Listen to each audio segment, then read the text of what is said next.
Now that you have several contractor candidates to complete your project, let's contact them. Here's some things to remember. Be prepared to speak about your project. Being able to clearly communicate your needs will help you more efficiently find the right contract. Now, if you don't hear back the same day that you call, don't panic. Depending on a contractor's business size, they may not have a dedicated customer service person. But if you don't hear back within 48 hours, you should consider ruling out that contract. Now, an on-site and in-person estimate appointment and consultation is best for projects that can't be completed that same day.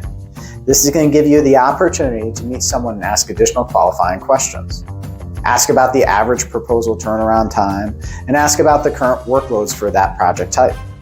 If you already have done some kind of research and know what types of products you may want, ask for samples to be brought to your estimate appointment as well.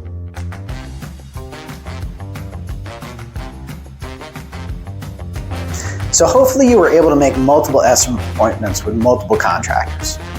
During your appointment, be prepared to speak about your project and ask questions and make some of the following requests. Request a written estimate or bid within a few days, and the key here is written. Also request a copy of the contractor's workers' compensation and liability insurance policies to be included with that estimate. Although workers' comp insurance is not mandatory by law if the contractor has no employees, having sufficient coverage from your contractor reduces the likelihood of you and your homeowner's insurance being affected in the case of an on-site worker injury. Request samples, if needed, of products to get an idea of their quality and color. If you're unsure of a color, then this should not affect the turnaround time of your estimate. Request information on the permitting process as well. Is a permit needed for my project? Is the contractor going to be handling the application of the project and closing the permit at the end of the job? Before they leave, ask what to expect next from them and ask them to walk you through their process. Repeat for every appointment.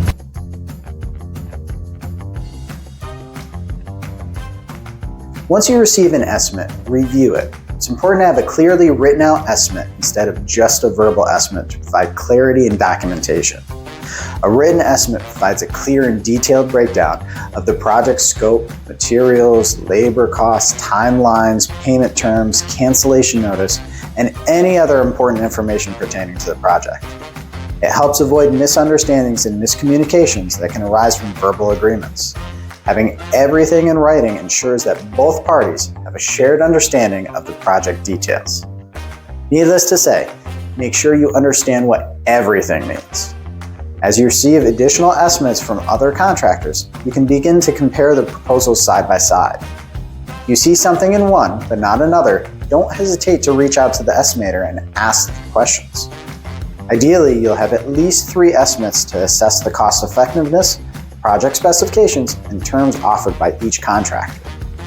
When making a decision to choose a contractor, it's important not to solely rely on the price factor though. Instead, take a moment to reflect on the information you have gathered so far and your overall impression during the estimate appointment. Armed with this information, you should feel confident in making a well-informed decision and selecting the right contractor for your needs.